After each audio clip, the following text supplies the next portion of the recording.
Hello everyone, welcome back to Big Boss Season 8 review. So second day of big boss హౌస్లో ఏం జరిగింది అనేది ఈరోజు కొంచెం బ్రీఫ్గా అయితే నేను చెప్పబోతున్నాను. స్టార్టింగ్లోనే నిన్న జరిగిన దానికి కొంచెం రియాక్ట్ అవుతూ నిఖిల్ అయితే నాగమణికంఠ అని అడిగాడనమాట. ఎందుకంత ఎక్కువగా హైపర్గా రియాక్ట్ అవుతున్నావు, పెద్దవాళ్ళతో నువ్వు అట్లా బిహేవ్ చేయకూడదు అన్నట్టుగా మాట్లాడాడు. సో ఆదిత్య ఓం గారి గురించి నిఖిల్ అయితే మాట్లాడాడనమాట. సో ఆ తర్వాత నా పాస్ట్ గురించి మీకు తెలియదు కాబట్టి ఇలాగే మాట్లాడతా నేను అన్నట్టుగా తను కొంచెం ఎక్కువగానే వైబ్రెంట్గా బిహేవ్ చేశాడనమాట. ఇంకా తర్వాత ఒక్కొక్కరుగా వస్తూ తనకి ఏదో ఒకటి చెప్పాలి అన్నట్టుగా చెప్తున్నట్టు అనిపించింది. ఆ తర్వాత నెక్స్ట్ ఇంకా ఈసారి కెప్టెన్ లేరు కాబట్టి మరి ఎలా మెయింటైన్ చేస్తారు ఇంటిని అనేది ఒక డౌట్ అయితే అందరికీ వచ్చింది. కానీ బిగ్ బాస్ ఏం చేశాడంటే కెప్టెన్ కాదు, ఈసారి 3 చీఫ్స్ ఉంటారు ఎవ్రీ వీక్ కూడా అన్నట్టు చెప్పాడు. సో ఈ 3 చీఫ్స్ని ఎట్లా సెలెక్ట్ చేస్తారు అని అంటే లాస్ట్ ఎపిసోడ్లో ఆడినటువంటి వాళ్ళు ఎవరైతే ఉన్నారో, ఎవరైతే విన్ అయ్యారో వాళ్ళలో నుంచి 6 మెంబర్స్ ఉన్నారు కదా. సో వాళ్ళలో గేమ్స్ని అయితే పెట్టారు. దాంట్లో ఎవరెవరైతే విన్ అవుతూ వస్తారో వాళ్ళు 3 చీఫ్స్గా ఈ వీక్ కంటిన్యూ అయ్యే అవకాశం అయితే ఉందన్నమాట. సో దాంట్లో ఫస్ట్ గేమ్ వచ్చి థ్రెడ్స్ పైన బ్యాలెన్స్ చేయడం అనే ఒక గేమ్ అయితే పెట్టారు. దీంట్లో అందరికంటే ఎక్కువగా టఫ్ కాంపిటీషన్ ఇచ్చింది అయితే డి నైనిక అనమాట. అంతమంది మెన్తో కూడా తను చాలా స్ట్రాంగ్గా టఫ్ కాంపిటీషన్ ఇచ్చింది. కానీ దాంట్లో ఫైనల్గా అయితే నిఖిల్ అయితే విన్ అయ్యాడు. అది ఆల్మోస్ట్ చాలా హెవీ టాస్క్ అనే చెప్పొచ్చు.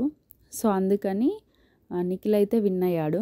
ఆ తర్వాత సెకండ్ టాస్క్ వచ్చేసి కోన్స్ టైపు వాటిని ఒక ప్లేస్ నుంచి ఇంకో ప్లేస్ వరకు హ్యాండ్స్ యూజ్ చేయకుండా తీసుకెళ్ళి పెట్టాలన్నమాట. సో అట్లా తీసుకెళ్తున్నప్పుడు కొంచెం యాక్టివ్గా పార్టిసిపేట్ చేసింది అయితే నైనికానే. అగైన్ తను చాలా ఫిజికల్ స్ట్రెంగ్త్ అయితే చాలా ఉంది తనలో. సో తనే విన్ అయింది సెకండ్ రౌండ్లో కూడా. బేబక్క, శేఖర్ భాష వీళ్ళంతా పార్టిసిపేట్ చేశారు కానీ వాళ్ళంతా ఫిజికల్ యాక్టివిటీని ఎక్కువగా చేయలేకపోయారని చెప్పొచ్చు. ఆ తర్వాత నెక్స్ట్ వచ్చి ఒక ట్విస్ట్ అయితే ఇచ్చాడు బిగ్ బాస్. థర్డ్ రౌండ్లో కూడా ఏదైనా గేమ్ పెడతారేమో అన్నట్టుగా ఎక్స్పెక్ట్ చేశారు. బట్ ఫస్ట్ రౌండ్ సెకండ్ రౌండ్లో ఎవరైతే విన్ అయ్యారో వాళ్ళే థర్డ్ రౌండ్లో చీఫ్ ఎవరనేది సెలెక్ట్ చేయమని చెప్పడంతో నైనిక ఇంకా నిఖిల్ అయితే మాట్లాడుకొని ఫైనల్గా యశ్వి గౌడని సెలెక్ట్ చేశారనమాట. బట్ ఈ సెలెక్షన్లో కొద్దిగా అనిపించింది ఏంటంటే ఇక్కడ లాంగ్వేజ్ని బట్టి ఏమైనా సెగ్రిగేట్ అవుతున్నారా అనే డౌట్ కూడా వచ్చిందనమాట. మోస్ట్లీ కన్నడ అండ్ తెలుగు ఈ 2 లాంగ్వేజెస్ మధ్యలో ఒక వార్ జరుగుతున్నట్టయితే కనిపిస్తుంది. అంటే అట్లా గ్రూప్స్గా ఫామ్ అయ్యే అవకాశం కూడా ఉంది ఫ్యూచర్లో.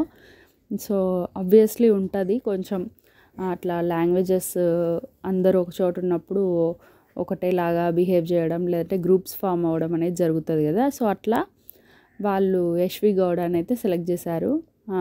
ఆర్జే శేఖర్ని అండ్ బేబక్కని, నబీల్ని వీళ్ళ ముగ్గురిని కూడా ఎలిమినేట్ చేసి ఈ పోటీ నుంచి తీసేసి ఓన్లీ యశ్వి గౌడకైతే వాళ్ళు ఓట్ చేశారు నెక్స్ట్ చీఫ్గా అనమాట. సో వీళ్ళ ముగ్గురు కూడా చీఫ్ అయ్యే అవకాశం ఉంది. అండ్ నెక్స్ట్ దీని గురించి సోనియా అయితే టాపిక్ రేస్ చేసింది. ఏమని, మీరు నబీల్ని ఎందుకు సెలెక్ట్ చేయలేదు, తను అన్నిట్లో ఉన్నాడు కదా, మీరు యశ్వి గౌడని ఎందుకు సెలెక్ట్ చేసుకున్నారు, మీకు కంఫర్ట్ కోసమా లేదంటే ఇంటి కంఫర్ట్ కోసమా అని అయితే తను వాయిస్ రేస్ చేసి మంచి మంచి టాపిక్స్ని అయితే తీసింది. ఆ తర్వాత విష్ణుప్రియ కూడా యాడ్ అయ్యి ఓకే అది వాళ్ళ వే ఆఫ్ థింకింగ్, వాళ్ళు డిసైడ్ చేసుకోవాలి కాబట్టి వాళ్ళు అది డిసైడ్ చేశారు, దట్స్ ఓకే, నెక్స్ట్ అందరికీ ఛాన్స్ వస్తుంది, అందరూ కూడా అట్లా ఎట్లాంటి బిహేవియర్ ఉంటుంది అనేది చూద్దామని చెప్పేసి అక్కడికి టాపిక్ని అయితే క్లోజ్ చేసింది. అండ్ అలాగే అక్కడ ఇంకొక దగ్గర కూడా సోనియా ఒక టాపిక్ని తీసుకుంటుందో లేకపోతే ఇన్వాల్వ్ అవుతుందో తెలియట్లేదు. కానీ ఫ్రూట్స్తో ఆడుతున్నప్పుడు శేఖర్ భాష వీళ్ళందరూ కలిసి ఆడుతున్నప్పుడు వాళ్ళని అన్నదనమాట, ఇట్లా మీరు ఫుడ్కి రెస్పెక్ట్ చేయట్లేరు, ఇర్రెస్పాన్సిబుల్ ఉన్నారు అది ఇది అని. సో అక్కడ అభయ్ అయితే ఇట్లాంటి ఏవైనా గొడవలు అవుతున్నాయి అన్నప్పుడు చిన్న చిన్న కామెడీ లాంటిది చేసి కొంచెం లో చేయడానికి ట్రై చేస్తున్నాడు.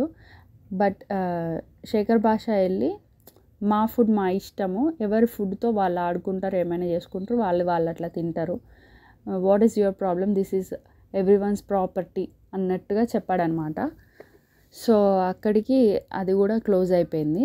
ఆ తర్వాత నెక్స్ట్ 3 చీఫ్స్ ఎవరైతే ఉన్నారో వాళ్ళు నెక్స్ట్ హౌస్ని ఎట్లా లీడ్ చేస్తారు ఏంటిది అనేది కూడా చూడాలి. కానీ దీనికన్నా ముందు నిఖిల్ అయితే ఆల్మోస్ట్ ఒక కెప్టెన్ లానే బిహేవ్ చేస్తున్నట్టు అనిపించింది. కెప్టెన్ అవ్వక ముందే ఒక చీఫ్ లాగా బిహేవ్ చేస్తున్నట్టుగా అందరికీ వర్క్స్ ఇవ్వడము, షేర్ చేయడము ఇలాంటివి చేస్తూ ఉన్నాడు. కాకపోతే ఇక్కడ కొంచెము పార్షియాలిటీ అనేది కూడా నడుస్తున్నట్టు కనిపిస్తుంది. కన్నడ ఒక డిఫరెంట్గా, తెలుగు వాళ్ళు ఒక డిఫరెంట్గా అయ్యే ఛాన్సెస్ అయితే ఎక్కువగా కనిపిస్తున్నాయి. సో నెక్స్ట్ కమింగ్ వీడియోస్లో మనకి ఇంకా ఎలా ఉంటుంది అనేది ఇంకొక 2-3 ఎపిసోడ్స్ అయితే ఇంకా ఈజీగా అర్థమైపోతుంది అనమాట. సో ఇది జరిగింది. So stay tune to coming video.